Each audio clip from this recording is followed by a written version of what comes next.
I'm backup dancing for Toni Braxton tonight. Can't get ready for a backup dance without a brazy. Let's start with the fact that I tell dancers all the time. That was weird. My TV just randomly turned on. Back to what I was saying. Let's start with the fact that I tell dancers all the time, you never know who you're in class with, in a space with. You could always use the networking. Doing my eyebrows first. I actually have my putty this time. But when you're networking, being mindful of the fact that it's easy to get really competitive. I need to pluck my eyebrows, sorry. Eyebrows have been plucked. As I was saying, it's easy to get competitive when you're in dance spaces because opportunities are so few and far between.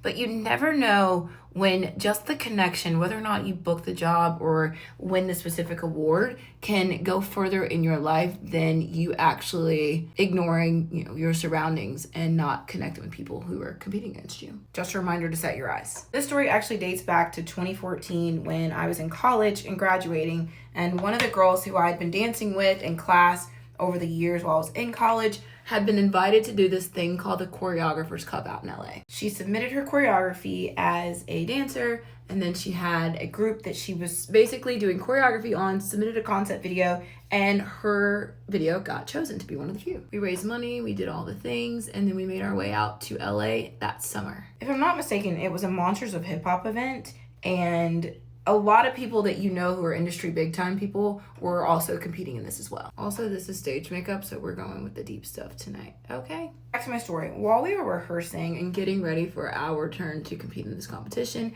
we met this group of dancers. I can't remember their crew's name, but I'm pretty sure all of them lived in the house together, and I just remember being infatuated with the life that they lived out in LA because, I'm just a Carolina girl. And then two of the people I knew were from Florida. One of the guys and one of the girls, and I thought that was so cool. I'm like, you guys are East Coast babies like me. We all connected, exchanged Instagrams at the time, and essentially over the course of the years, we just been following each other, several of us. I have been reached out to by one of the people from their crew about a gig in Japan before, and then all of a sudden I get reached out to by one of the guys this week, and he says, hey Britt, what's up? I'm in Charlotte this week. What you up to? And I was like, not a lot. I'm in and out of town. I'm actually headed to South Carolina today. If I would have known you were here, I would have made you come judge my kids in their dress rehearsal.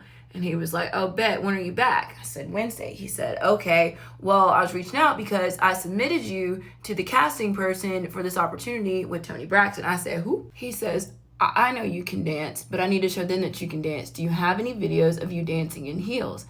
And I'm like, no, I don't, but I have plenty of dance videos.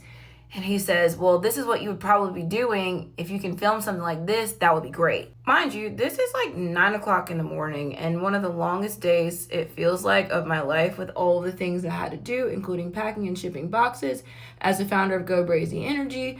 And then also just keeping my head on my shoulders to get to South Carolina so that I could be Miss Brittany for all of my dance kids. Waiting on my lash glue to dry a little bit, but while I was working throughout my day, I'm sitting here going over all the moves that are in this little video, and I'm just thinking to myself, if I can get through with everything and get this film before I walk out of the door, we'll shoot the shot and see where it lands. Reminder, when you put your lashes on, look down. Lashes are on, but my favorite pair of lashes, Target has been out of them. I cannot find them anywhere. They're double up wispies. So these feel like, honestly, like the average person is wearing lash extensions versus giving me open eyes for stage, and I don't love them, but we do what we gotta do.